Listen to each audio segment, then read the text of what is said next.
moment, les enfants qui sont en train d'arriver, je vous demande d'applaudir. Vive ici Tambour Mbembe.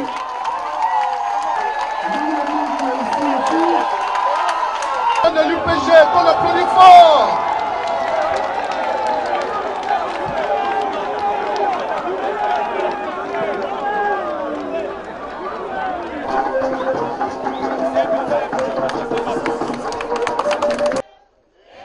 Il y a bien longtemps que l'opposition gabonaise n'avait plus offert à ses militants cette image d'un bloc uni.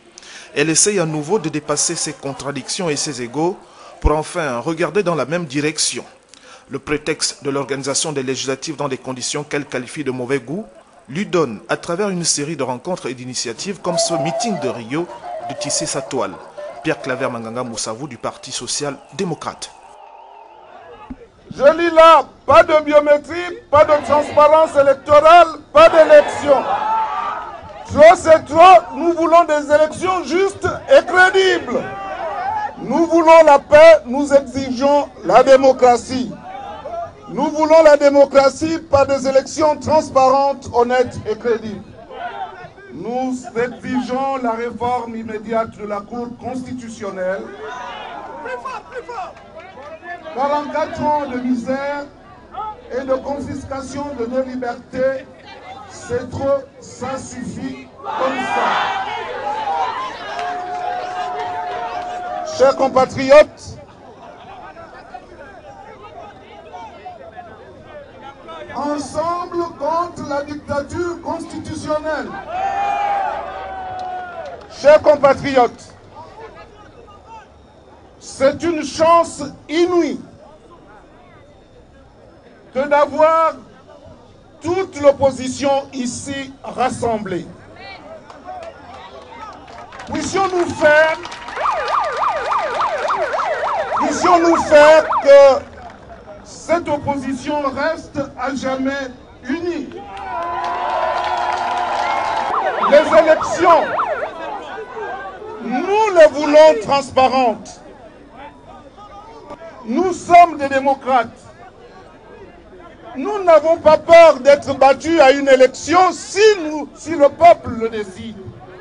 Mais seulement nous ne voulons pas être battus aux élections parce qu'on aura biaisé la préparation des élections ou parce que, comme en Toum, on aura donné à des filles de 17 ans des cartes d'électeurs d'une personne de 35 ans, sans scrupules. C'est pourquoi, messieurs et mesdames les journalistes, m'adressons à vous, puisque vous êtes des compatriotes comme nous, il faut que vous nous compreniez. Quand nous disons que la biométrie est le moyen d'identifier chaque électeur et d'éviter qu'il y ait des votes multiples, comment voulez-vous que 50 années passées, en zone rurale, on soit encore obligé de voter avec des actes de naissance?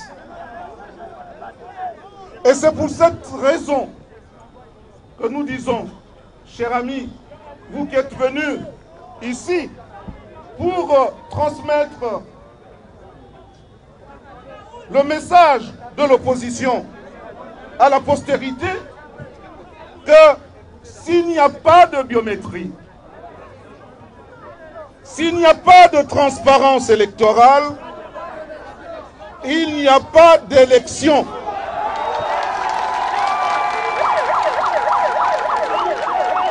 Qu'est-ce que ça veut dire? Qu'est-ce que ça veut dire?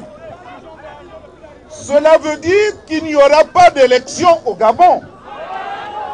Ça ne veut pas dire que l'opposition va boycotter les élections. Cela veut dire que vous, peuple gabonais, ce n'est pas Manganga Moussavou, qu'est-ce qu'il peut représenter? Ce n'est pas Zakari Miboto, qu'est-ce qu'il peut représenter? Ce n'est pas Pierre Mamboundou, qu'est-ce qu'il peut représenter? Ce n'est pas Jabo, que j'affectionne beaucoup, qu'est-ce qu'il peut représenter? Ce n'est pas le professeur Kombila, ce n'est pas Jean Yegendong, ce n'est pas Casimir Oyemba, ce n'est pas Mouiti Zamba. Ce ne sont pas ceux qui sont là derrière moi qui vont faire en sorte qu'il n'y ait pas d'élection. C'est vous et vous seuls qui allez faire en sorte qu'il n'y ait pas d'élection.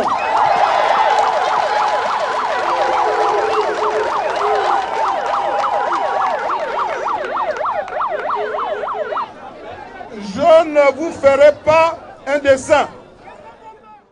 Le PSD et ses alliés attendent manifestement des Gabonais qu'ils restent à la maison ce jour-là pour, disent-ils, sanctionner le pouvoir qui, contre vents et marées, veut aller aux élections sans la biométrie. Cette consigne passera-t-elle? Rien n'est moins sûr dans cette aventure politique du Gabon, marquée par d'interminables rendez-vous manqués avec l'histoire depuis 1990. Gilles Aristide Ogouligende du Congrès pour la démocratie et la justice, le CDJ. L'histoire politique de notre pays, depuis 1990, est une succession de rendez-vous manqués. Si le multipartisme est réel, la démocratie peine à être instaurée et acceptée comme mode de gestion moderne de l'État. Nous en prenons